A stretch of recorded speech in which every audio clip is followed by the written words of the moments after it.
السلام عليكم ورحمة الله وبركاته. قال النبي صلى الله عليه وسلم: اغتنم خمسا قبل خمس. هو من وصايا النبي صلى الله عليه وسلم، وقد رواه الحاكم.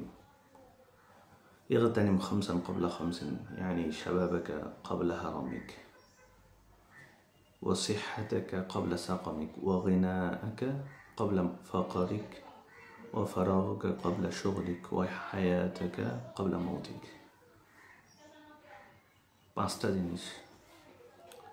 পাঁচটা জিনিসকে বেশি সিরিয়াসলি নিতে বলেছেন রাসূল সাল্লাল্লাহু আলাইহি ওয়াসাল্লাম।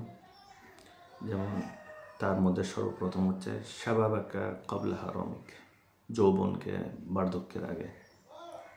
অর্থাৎ যৌবন হচ্ছে শক্তি এবং সামর্থ্যের সবচেয়ে শীর্ষস্থল। তো এই সময়ে যা আমল করা, যা কাজ করা দরকার, যত বড় বড় কাজ করার যে হিম্মত, সেটা পরিপূর্ণ যুবক অবস্থায় থাকে। তো এই যুবক অবস্থায় মানুষকে কাজের প্রতি এবং আমলের প্রতি, অর্থাৎ দিনী কাজ বলেন, দুনিয়াবি কাজ, যেটা দিনকে, নিজের লাইফকে পুনর্গঠনের জন্য যেটা জরুরি, ওই সমস্ত কাজগুলো করার জন্য বলছেন। ও সিহাতাকা ক্বাবলা সাকামিক, এবং সিহাতাক অর্থাৎ সুস্থতাকে অসুস্থতার আগে। সিহাত যেটা মানুষ সুস্থ থাকে যখন একেবারে বিভিন্ন রোগবালাই মুক্ত থাকে, তখন ওই সময়টাকে গুরুত্ব দিতে বলছে। কারণ এখন অসুস্থতার কোনো হাত পা না। বিভিন্ন ক্যান্সারে, বিভিন্ন বড় বড় রোগে ছোট বড় অনেকে আক্রান্ত হয়ে যাচ্ছে। তো যখন সে সুস্থ থাকে, ওই সুস্থতার সেই সময়টাকে আমাদেরকে গুরুত্ব দিতে হবে। গিনাআকা ক্বাবলা ফাকরিক, অর্থাৎ ধন সম্পদ কখনো সবার থাকে না।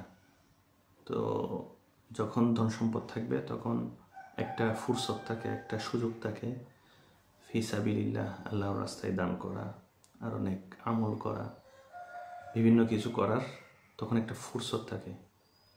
তো ওইটা দারিদ্রতা যখন পেয়ে বসে, তখন ওই সুযোগটা থাকে না।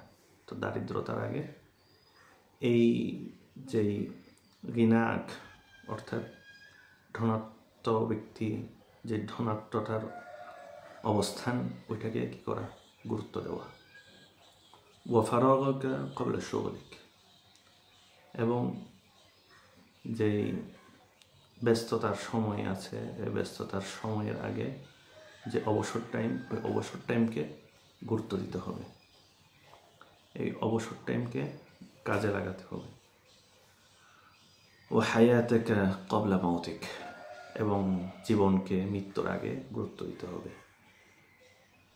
জীবনে যে সময় আছে, যেই অবসর সময় বলেন, যে সুস্থতার সময় আছে, জীবনের যৌবন যেই সময়টুকু আছে, এই সময়গুলোকে আমাদেরকে গুরুত্ব দিয়ে চলতে হবে, যাতে মৃত্যুর পরে যেন আমি আফসোস না করি। যদি ওই সময়টাই আমি আল্লাহর রাস্তায় আমার সম্পদ দান করতাম, তাহলে আজকে আমি কিয়ামতের ময়দানে এই সম্পদের অপচয়ের বা এই সম্পদের প্রশ্নের সম্মুখীন হতাম না। বা ওই সময় যৌবনে যদি আমি ইবাদত করতাম, তাইলে আমি আজকে কিয়ামতের ময়দানে আল্লাহর সামনে প্রশ্নের সম্মুখীন হতাম না। অথবা আমার সুস্থতার সেই সময়টা, প্রত্যেকটা মুহূর্ত, যে সুস্থতা, সামর্থ্যতা, সব কিছু আমাদের থেকে খেয়াল করে চলতে হবে। এই পাঁচটা জিনিস যে রাসূল সাল্লাল্লাহু আলাইহি ওয়াসাল্লাম ওসিয়ত করে গেছেন, এগুলোর প্রতি আমাদের অবশ্যই খেয়াল রাখতে হবে, গুরুত্ব দিতে হবে। আসসালামু আলাইকুম ওয়া রাহমাতুল্লাহি ওয়া বারাকাতুহু। আমরা এগুলো নিয়ে আমল করব। ওয়া আখিরু দাওয়ানা আলহামদুলিল্লাহি রাব্বিল আলামিন।